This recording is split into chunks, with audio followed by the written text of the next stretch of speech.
Hi friends, आज मैं फिर से लेके आऊँ आपके लिए काफ़ी ज़्यादा मोटिवेशनल और प्रेरणादायक कहानी। तो चलिए बिना वक्त गवाए कहानी को शुरू करते हैं। शीर्षक का नाम है पैसा और पिता।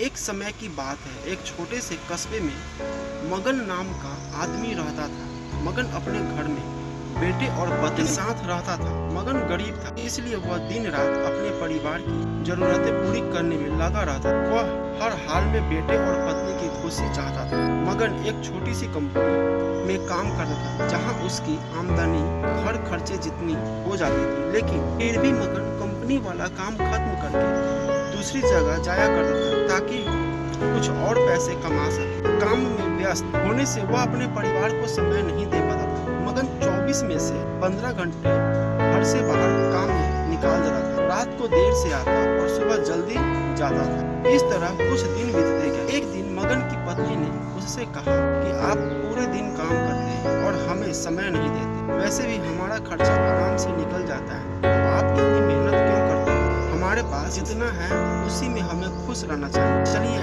आज हम तीनों कहीं घूमने चलते हैं। तब मगन कहता है कि बस कुछ समय मुझे और मेहनत करने दो, फिर आराम ही आराम है। इस तरह मगन मेहनत करने में लगा रहता है। उसका बेटा भी उससे अक्सर कहता रहता था, पापा आप मेरे साथ खेलो, बैठो और मुझसे बातें करो। लेकिन मगन हमेशा काम के लिए कहकर कभी उसे समय नहीं दे पाता था। कुछ समय और बीता। अब मगन की किस्मत चमकी। मगन की नौकरी जिस कंपनी में थी, अब उसका मालिक मगन को मैनेजर बना देता, क्योंकि मगन काफी समय से वहाँ काम करता था और अब वह मालिक का विश्वास पात्र बन गया था। मैनेजर बनने के बाद मगन बहुत अमीर हो गया। उसकी आमदनी अच्छी खासी थी। अब वह कुछ भी खरीद सकता था। उसकी गिनती धनी लोगों में होने लगी। पत्नी और बेटा बस एक बार कोई चीज मांग लेते, वह तुरंत हाजिर कर देता। एक दिन बेटा और पत्नी दोनों मगन से बहुत ज्यादा जिद करते हैं कि वे तीनों समुद्र के किनारे घूमने चले।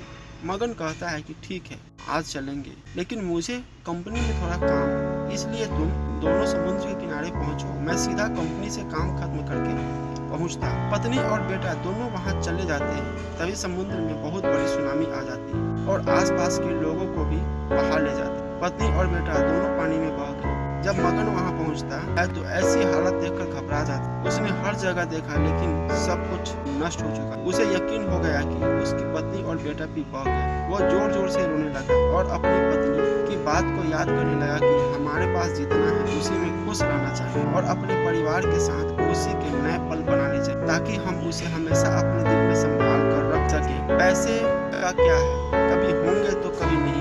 फ्रेंड्स, कैसा लगा स्टोरी प्लीज कमेंट करके बताइए और हमारे चैनल को सब्सक्राइब जरूर। मिलते हैं अगले स्टोरी।